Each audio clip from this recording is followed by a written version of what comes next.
Assalamualaikum warahmatullahi wabarakatuh.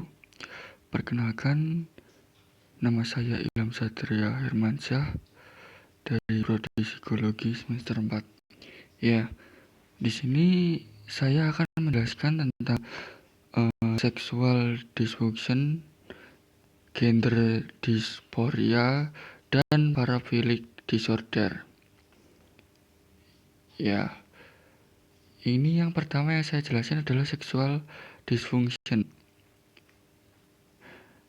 Merupakan gangguan yang berhubungan dengan fase-fase tertentu yang berasal dari siklus respons seksual. Contoh dari disfungsi seksual ini dapat termasuk gangguan gairah seksual, gangguan hasrat seksual, gangguan nyeri seksual, dan gangguan organisme. Yang selanjutnya ini adalah gejala-gejala pada sexual dysfunction, yaitu yang pertama, hilangnya hasrat seksual, yang kedua, disfungsi ereksi, yang ketiga, gangguan ejakulasi, yang keempat, muncul rasa nyeri, yang kelima, gangguan rangsangan seksual, yang keenam, gangguan organisme.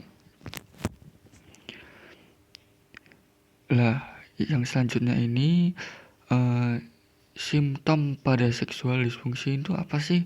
Lah, yang pertama ini hypoactive sexual desire disorder, yaitu gangguan ini dapat muncul pada diri seseorang yang memiliki penurunan fantasi seksual atau dalam kata lain tidak memiliki keinginan untuk melakukan aktivitas seksual.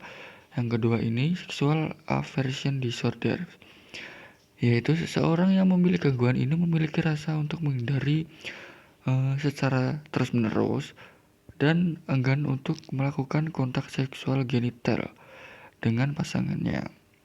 Yang ketiga ini female sexual arousal disorder, gangguan gairah yang terjadi pada wanita yang mana digambarkan sebagai ketidakmampuan wanita untuk bisa menyelesaikan aktivitas seksual dengan adanya pelumasan yang memadai. Yang selanjutnya, yang keempat, male erectile disorder. Jika seseorang pria ini tidak mampu untuk mempertahankan ereksi, maka ketika melakukan aktivitas seksualnya, kemungkinan ia dapat dikategorikan sebagai mengalami gangguan ereksi pada laki-laki. Ya, yang terakhir ini adalah female orgamic disorder, yaitu gangguan organisme pada wanita yang terjadi diakibatkan adanya penundaan ataupun tidak terjadi orgasme yang berkaitan dengan hubungan seksual. Nah, yang selanjutnya ini bentuk-bentuk perilaku seksual dari dysfunction, yaitu yang pertama kissing. Ya, pernah tahu kan kissing itu apa? Jadi nggak usah dijelaskan lagi, yaitu kissing itu pada intinya itu ciuman. Ya, yang kedua ini petting, yaitu perilaku menggesek-gesekkan bagian tubuh yang sensitivitas, yaitu ya seperti payudaranya seseorang, perempuan, dan organ kelamin lainnya. Yang ketiga ini intercourse, bersatunya dua orang secara seksual yang dilakukan oleh pasangan pria dan wanita. Ya, pada intinya ini kalian sudah memahami lah. Ya, pada intinya kalian sudah pada dewasa, sudah memahami lah bagaimana itu caranya. Ya, tidak usah dijelaskan lagi, pada intinya kayak gini. Ya, yang selanjutnya ini etiologi dari sexual dysfunction, yaitu yang pertama itu perubahan hormonal, yang selanjutnya peristiwa hidup yang tidak menyenangkan, yang ketiga disfungsi psikososial, yang keempat depresi, yang kelima paparan obat-obatan masalah medis. Yaitu yang selanjutnya ini adalah penanganan secara intervensi dan prevensi pada seksual dysfunction, yaitu yang pertama itu mengonsumsi obat kuat, yang kedua itu psikoterapi, yang contohnya kita berobat ke dokter atau yang disebut juga dengan dokter psikologi lah, ya gitu. Yang ketiga itu pengobatan untuk mengatasi gangguan hormon, yang keempat pengobatan untuk menangani masalah fisik, yang kelima perubahan gaya hidup. Lah, yang selanjutnya ini gender dysphoria. Ya, ini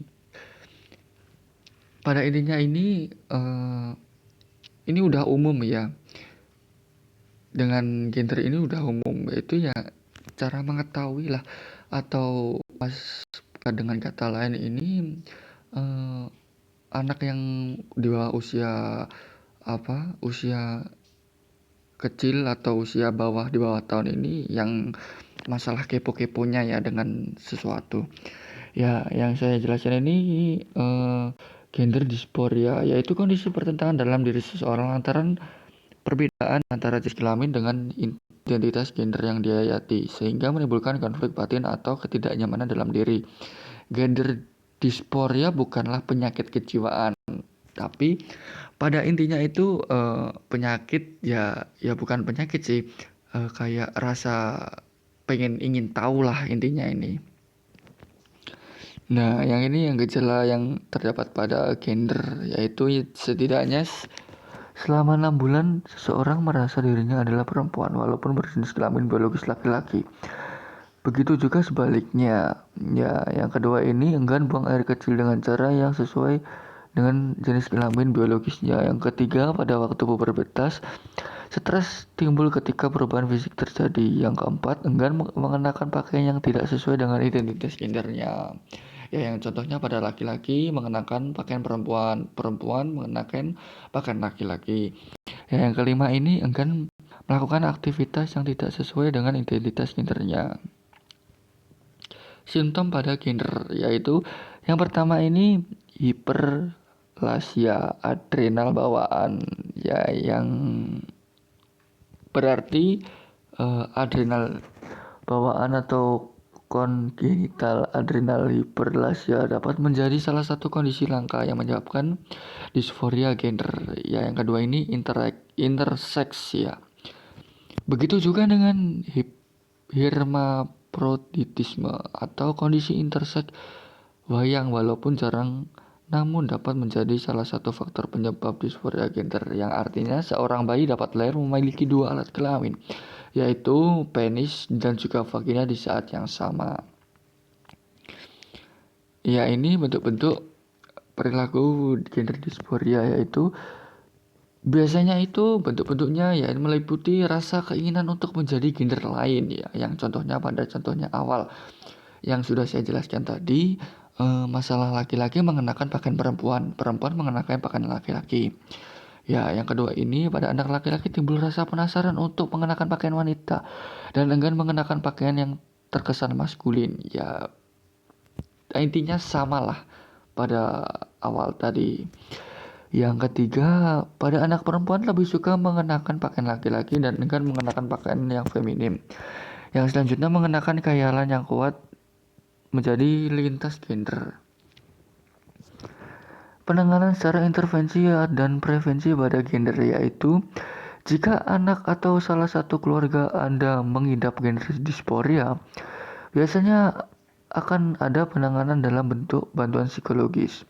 Sebab penanganan gender dysphoria bertujuan untuk mengurangi atau bahkan menghilangkan rasa tidak nyaman yang timbul akibat ketidakselarasan antara jenis kelamin biologis dan identitas gender mereka, yaitu contohnya pada membiarkan pengidap gender dysphoria menggunakan baju dari identitas gender lain yang ia pilih. Mereka juga berpotensi menjalani operasi ganti kelamin. Ya, kita ambil contohnya pada umumnya itu ya kayak orang laki menjadi perempuan dan perempuan menjadi anak laki-laki, ya dengan kata istilah ya tomboy. Kalau orang laki-laki menjadi ya gimana ya kalau ngomong ya transgender, atau enggak dengan bahasa Indonesianya jadi bencong gitu ya. Ketika sudah dewasa, ia itu yang dirasakan sebagai pilihan terbaik. Ya, pada intinya penjelasan ini sama dengan penjelasan yang di awal tadi. Etiologi dari gender. Yang pertama, ketidaksesuaian yang mencolok antara jenis kelamin yang dialami dengan karakteristik seksual, yaitu ini dan ini. Yang kedua ini keinginan yang kuat untuk menyingkirkan karakteristik seks primer, ya seperti identitas saat lahir atau sekunder identitas gender saat dewasa. Yang ketiga ini keinginan yang kuat untuk menjadi karakteristik seks yang berbeda. Keinginan yang kuat untuk diperlakukan selayaknya identitas seksual saat remaja, misal saat lahir dengan penis laki-laki dan perempuan namun ingin diperlakukan sebagai perempuan. Yang selanjutnya ini keyakinan memiliki perasaan yang khas layaknya gender lain, misal laki-laki dengan perasaan keibuan dan feminim. Yang selanjutnya ini kita akan bahas yang ketiga, yaitu mengenai paraphilic disorder. Apa sih itu paraphilic disorder? Yaitu cara di mana beberapa orang melepas energi atau frustasi seksual. Tindakan ini biasanya diikuti oleh gairah dan organisme, biasanya dicapai melalui masturbasi dan fantasi. Ya, ini gejalanya pada parafilik, yaitu orang yang menggangguan parafilik mungkin sulit untuk diwawancara ya. Karena mereka itu merasa ia bersalah dan enggan untuk berbagi informasi secara terbuka dengan pewawancara saat penting untuk membangun hubungan dengan pasien ini untuk memungkinkan mereka berbicara lebih bebas tentang gangguan mereka. Yang selanjutnya ini masalah simptom pada parafilik. Yang pertama gangguan voyeuristik, yaitu mengacu pada keinginan yang mencukup untuk umum, yaitu melihat ketelanjangan yang tidak koalisasi. Yang selanjutnya ini gangguan exhibitionistik. Exhibitionistik dapat hadir kepada dokter karena rasa bersalah tentang perilaku mereka dan kekhawatiran tentang ketidakmampuan mereka untuk mengendalikannya. Terkadang perilaku tersebut terungkap sebagai akibat dari tindak pidana. Yang ketiga ini gangguan froteuristik. Dalam tindakan froteurisme ini, frotek pelaku biasanya laki-laki, biasanya menggosok daerah genitalnya terhadap paha atau pantat korban, biasanya wanita, atau mengkerut genital wanita payudara dengan tangannya. Yang selanjutnya ini gangguan masokisme seksual, yaitu tindakan masokistik umumnya melibatkan berbagai kegiatan seperti menahan diri, menutup mata, memukul, menyetrum listrik, memotong, menusuk, dan sebagainya. Ya, yang selanjutnya ini bentuk perilaku dari parafilik, yaitu yang pertama partialisme, minat seksual secara eksklusif terfokus pada bagian tubuh tertentu ya. Yang selanjutnya zoofilia, aktivitas seksual dengan hewan, yaitu kontak seksual aktual dan fantasi seksual. Yang ketiga koprohilia, aktivitas seksual yang melibatkan feses. Yang keempat klismaphilia, aktivitas seksual yang melibatkan enema. Yang kelima urofilia, aktivitas seksual yang melibatkan urin. Etiologi dari parafilik, yaitu yang pertama sudut pandang psikodinamik, yaitu parafilik dipandang sebagai reaksi defensif melindungi ego dari ketakutan dan ingatan yang direpses dan mempresentasikan fiksasi pada tahapan pragenital pada perkembangan psikoseksual. Yang kedua, sudut pandang kognitif behavior. Beberapa ahli berpendapat bahwa parafilia berasal dari conditioning klasik yang kebetulan berhubungan dengan rangsangan seksual dengan kelompok stimulus yang secara budaya dianggap tidak sesuai untuk menimbulkan rangsangan seksual. Yang selanjutnya ini adalah cara penanganannya secara intervensi dan prevensi pada parafilik. Yang pertama ini psikoterapi. Ya, yang dijelaskan pada awal tadi ya, psikoterapi bisa kita berobat ke dokter contohnya ya. Yang kedua ini terapi farmakologis. Yang ketiga, intervensi bedah tidak banyak digunakan. Yang keempat, intervensi psikoterapi meliputi terapi kognitif, perilaku kognitif juga. Ya, terima kasih. Sekian dari saya. Bila ada kurang lebihnya, mohon maaf. Assalamualaikum warahmatullahi wabarakatuh.